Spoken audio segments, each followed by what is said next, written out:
Kirsten.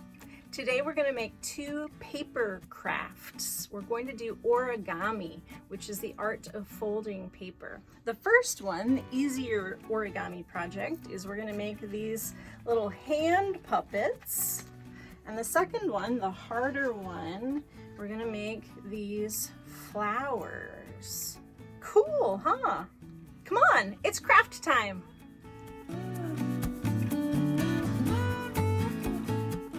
You can start with any kind of paper, notebook paper or computer paper, and most paper is a rectangle, but we want a square. So what we're going to do is fold a corner like that so we have an even line on the bottom and make a triangle out of that. But we have that extra flap hanging off the end of our triangle. And for us to get a square in the end, we want to get rid of that extra flap so that we're just left with that triangle that we folded over. So what I do sometimes is just fold that flap back and forth and back and forth and back and forth to get that fold, that crease, really strong in the paper. You can use a pencil to push down on that fold, and then if you do it very carefully, you can just rip off that extra flap of paper, and then you'll end up with a square, which is what we want. So our square already has the one fold in it, and then we're going to make a fold in the other direction so that we end up with a X across our square, just like that. That's what we want. I'm putting a dot in the middle of our X to help you see where we're going next. So we're going to fold each corner of our square into the middle. So into the middle of that X and right to that dot, just like that, making sure to crease each of our folds. We're going to flip it over and do the exact same thing. So folding each corner into that dot. Now this may look familiar to some of you, our pattern that we're using here. If so, cool. We're using a little bit different thing with this project. So we're going to fold right there across that mini square we have now, and then fold in the other direction across that mini square. And then if we put our fingers on the four corners and push them together, look what happens. Those sides pop out. Cool. And we end up with a place to put our fingers in the back there, and then we end up with our puppet. So cool. So now we get to choose how to decorate our puppet. We could use markers or pens, or we could glue other sheets of paper onto it, or gosh, you could put stickers on it, whatever you have. I'm using a marker to draw some eyes on this one that I just made. But any art supplies or craft supplies you can think of, you can decorate that puppet. Hello! Here's another puppet, and you'll notice that that is stuck together. So right where I'm putting my finger right there, if you glue or tape right there, that will hold your hand puppet together, but you don't need to hold it together like that orange one I just showed you.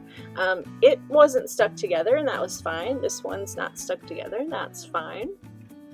This next one is two puppets together. The yellow piece is a smaller hand puppet stuck on top of the blue hand puppet to make a little beak on the bird like that.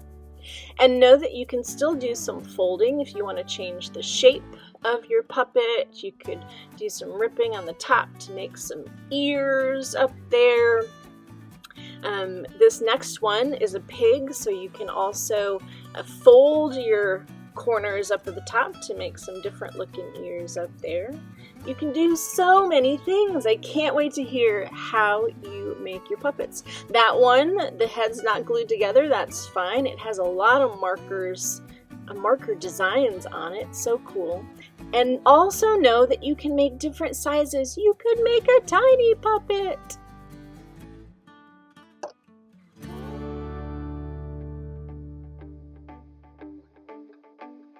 For the flowers, we're going to start with the same square of paper, any size square. And we already have the one fold across it from making the square. We're going to fold it again to make that X again, so the other corners together, so we have an X down the center of our square. I'll put a dot again to help us see that center.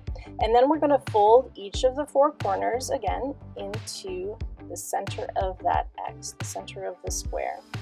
Now for this project, we want our creases a little bit more creased, our folds a little more creased, so I'm going to use a pencil to smush down each of those folds. Now a second time, we're going to fold the corners into the center. So note that we have not yet turned over the paper. We are still folding the corners in for a second time in the same direction of the first corners we folded in.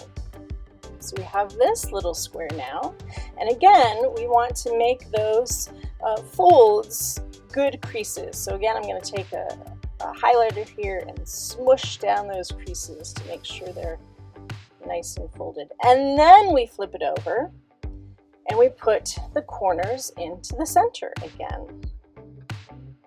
Again, I want to make sure that all of those folds are nicely creased, so I'm going to use that highlighter in a minute to push down all of my folds. This is more important for this project than for the first project. So I'm putting all four corners folded into the center of my X and making those creases nice and good.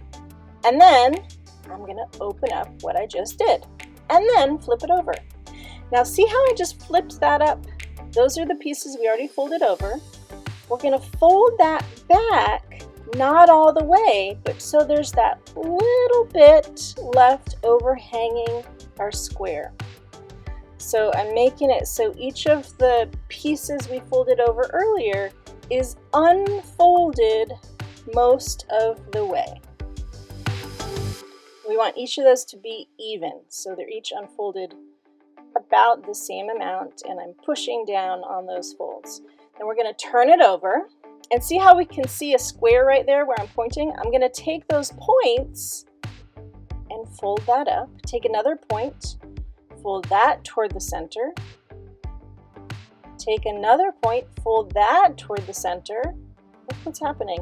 Take the fourth point, fold that toward the center, and we have the start of our flower. Now I'm pushing my fingers along those folds to make sure that they're going to stay so our flower doesn't come apart. And then I'm kind of putting my thumbs in each of the flower petals to smush down on the paper in there to help our flower stay together. And then at the bottom we still have some flaps that we're going to use. So we're just going to kind of fold and roll those up so we can see them peeking out from the bottom of the flower. There are two ways to do this flower, and this is the first way, with those bottom flaps just peeking out.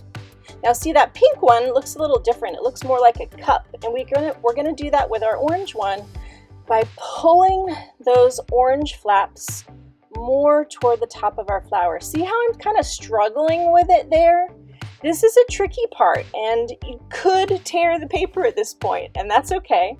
But what we're doing is kind of turning that piece of paper inside out. So it's not just ripping it up, but it's turning it inside out, kind of like you're turning a sock inside out. So it's a little tricky. If you tear it, that's okay. There I'm doing the last one. So now that orange flower looks more like the pink flower because it's more like a cup. You can do it any way you want to. And then this one, I did it a little fancier. The green is a bigger flower, the white is a little smaller, and the yellow is a little smaller. Put them all together. It looks like the water lilies that are at the lake at camp.